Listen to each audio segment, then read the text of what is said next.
Welcome, everyone. We are here to do the movie review of For Jake Kelly. I'm here with Chris Chavez. Chris, how are you, buddy? I'm fantastic, man. I'm ready to talk about this great film. All right. So, Chris, as we know, the movie came out on Netflix, and this is one of those movies where it got so much hype from a marketing standpoint, then it died down, and then it came up a little bit again. Me personally, I felt that the movie was okay. What I do like about this movie was the performances from two people, from Adam Sandler and from Billy Crudup.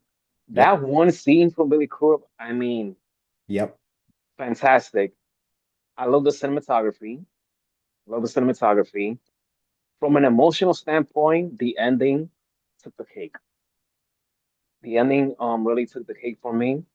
The writing, I felt like it was okay, but I feel that the acting, the directing, and cinematography were some of the things that really stood out to me.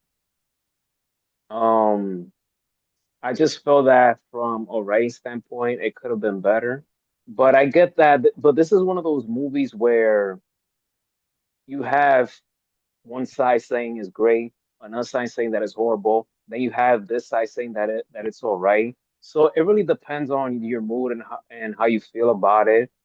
But me, I was very impressed with Adam Sandler because we're accustomed of seeing him playing a lot of these roles of him being a man child. And in this movie, it was more George Clooney that was being more of a man child. True. So, um, so yeah, take it from there. So for me, the reason why I enjoyed it is because of two elements. One, so my background is in theaters. I went to school for acting. And so the element of actors, uh, the way they depicted it and how auditions work and how like it's insanely accurate. And so I related to that perfectly. Sitting there in the audition room with like 10 other guys that look just like you, reading your sides, like, oh, it's accurate, so accurate. And also, it's really cool to show an A-list actor and kind of like we see them this like, godlike figure and like, let me get your autograph. I want to, some people are like, I want to lock your hair, right? Like we see them like as this high figure, and it's really, really cool to see what their life is like outside of that, is how, all the people that are around them, the chaos that ensues. You can't even go on a train without people wanting your autograph or a picture. So it's just really cool to kind of pull the curtain back on people that don't really have an insight into what it's like to be a performer and of that caliber. So that for me, I enjoyed. But you nailed it right off the bat with Billy Crudup's scene in the bar. My God, like if you were to study a scene for an actor, like that alone is just brilliant. It was just fantastic. So I completely agree with you on that.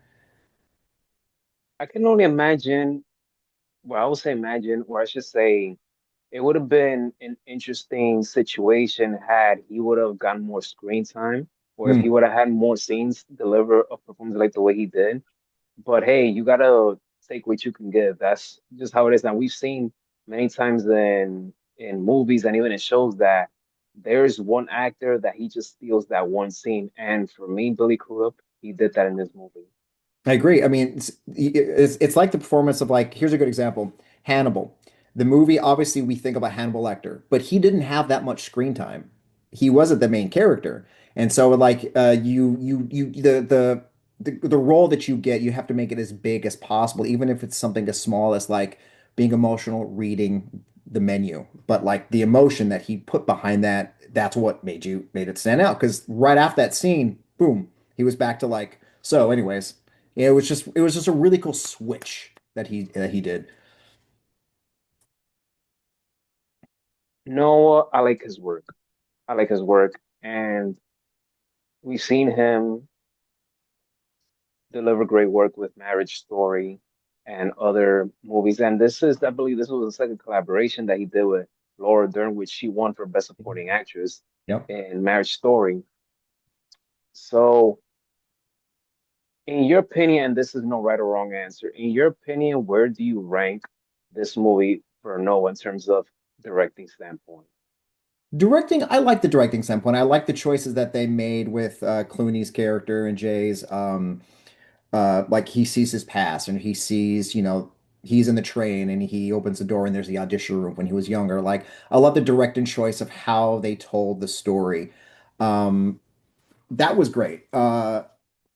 I don't know. I thought it was good. I mean, there are room for improvement on certain things. Like, I agree with you. I didn't really enjoy the ending as much. I felt it kind of abrupted a little bit, but no, I liked it. I thought the directing was good.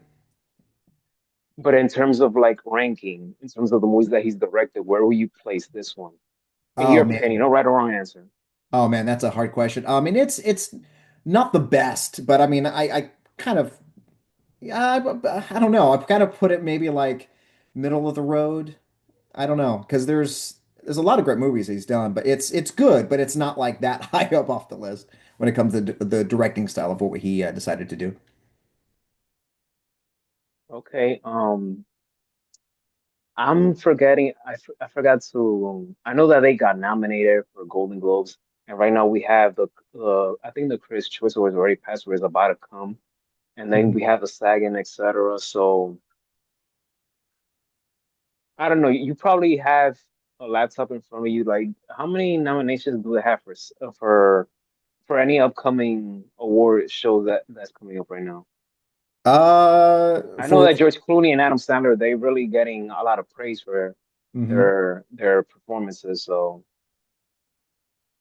So which like for Oscars for this year nomination, kind of like I, I don't. I think it's this week that's gonna get announced. it The is, Oscar yeah. nominations. Because I don't know if it's going to be. I don't. I'm looking on the list here for a film. I don't know if it's on. Oh man, yeah, I'll have to do another look. But performance wise, though, when you talk about Adam Sandler, I think what what made me recognize him more than just like you said, the slapstick funny guy that we know and love. Like that's great.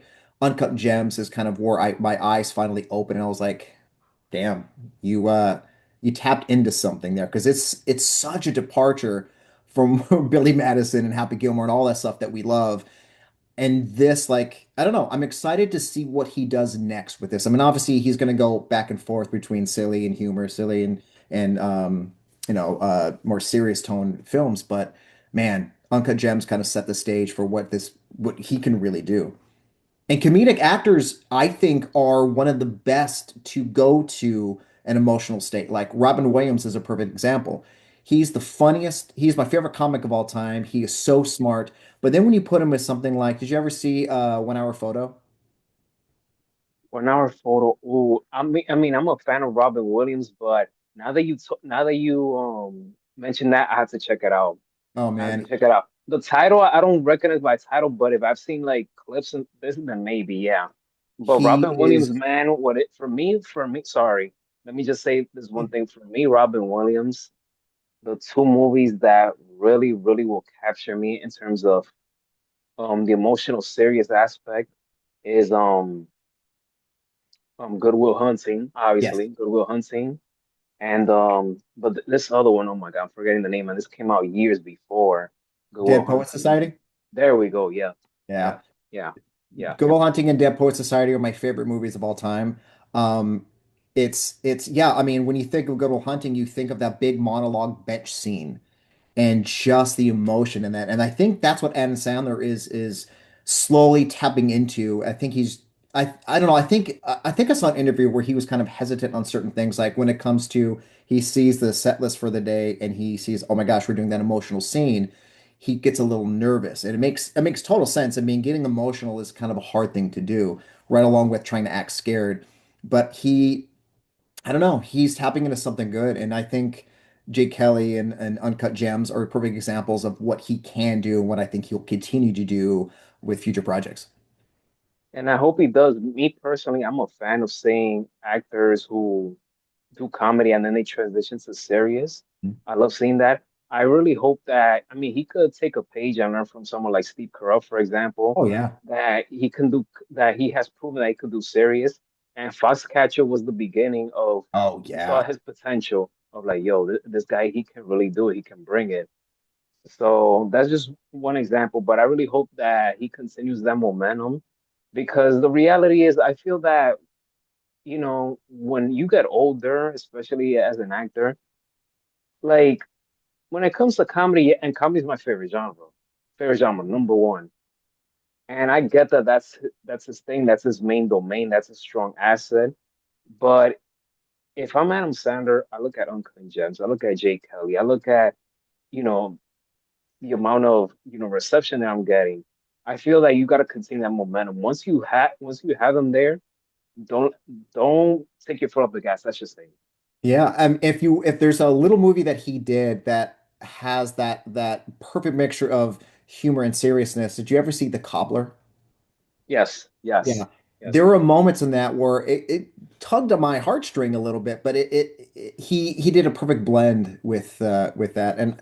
And just to put on the record, I think he was snubbed for getting nominated for an Oscar for Uncut Gems. Just saying. Just saying. Yeah, it was nice to see that he at least won for in the Paris Spirit Award, Yeah. but it would have been much better had he would have gotten more love from the Oscars. I gotta check again who were the nominees for that category that year. Yeah, I don't remember. So go ahead. Yeah, I don't remember either, but Oh, you don't remember? Okay. I just remember being like, I was pulling for him. Like, it would have been such a cool kind of, I think a huge boost of being like, what you're doing is good. Continue this. There is another movie that he was great, and I feel that it's under the radar, I should say, or people have forgotten, or they probably don't have it up there in terms of great performances. And this one, he did it with Don Cheadle. And again, I'm going clueless in my head. And that's a very heartbreaking performance, but he was sensational in that movie. Oh my God, I can't believe I forget the title. I'm looking at his IMDb. It basically had to do that he lost his family, due to 9/11 or something like that. And he just was never the same after that. I Yeah, don't it's think with I've Don seen Cheadle. that. Yeah, I'm Yeah, looking it's at him and Don it. Cheadle. Huh. Um, I mean, and then you have on the other side Clooney, which I love Clooney. I think he's the smoothest. I think he is what like old Hollywood to me kind of still has a little bit of feeling of. Like he still has that classic Hollywood star feel. And I like Clooney. I mean, there's certain films that he does that are okay, some are better than the others, and there are some that are just highly entertaining, like all the Ocean's films. Love them because they know what they're doing. They're over the top and they're just fun. But I don't know. I like Clooney. I want to see him continue to do maybe just a little bit more serious of roles. Um, Not to say that he wasn't serious in Jay Kelly, but I like him in that role. It was just, I don't know. I want to see more of that with him. To wrap it up with this, speaking of George Clooney, you and I, we both have been actors. I start off as acting before I went into directing and writing and so forth. One of the things in my I'll say first 4 years as an actor, there were times that I would do background work. I Mhm. mean, hey, it's easy. You're there for the whole day and you get paid, but yes, it can be dreadful because you're is a waiting game, Yeah. until you get call time. I was I was doing background work for Money Monster, a movie that George Clooney was part of that came out in 2017, 2018, around there. And it was shot in downtown Manhattan in the day that I went. Mm. And it was winter time too, so yeah, it was cold. But George Clooney, at one point, like I was close nearby him, and Giancarlo Esposito was there on set as well. Um, Another actor that I'm a fan of. But George Clooney, he gives me the impression that he seems like a cool dude to be around with because the way he was that day, um, um, behind the scenes on set, like he was very relaxed. He was playful with the director and stuff like that. So like it was nice to see that. But George Clooney, like he strikes me as one of those actors that he's hard not to like, Yeah. and also that you enjoy what he does no matter what genre it is. But I Yeah. do agree. I want to see him do a little bit more serious as well. Yeah. Yeah, he's cool. That'd be pretty cool to sit down and have like a drink with them and be like, so Clooney, Hey, let's talk. first small to play professional rollerball with the fiercest animals in the most dangerous stadiums. Well, You'll never get wait, shot after this, so I don't know don't. where yeah, that's but That's your pep talk? The coming planet's from. watching. Oh my gosh, that's worse. You don't belong here. That's weird. I don't know where that's coming from. I mean, hey, That's weird. sometimes you need a little some on the content. So, That was so yeah, weird. it happens. It happens.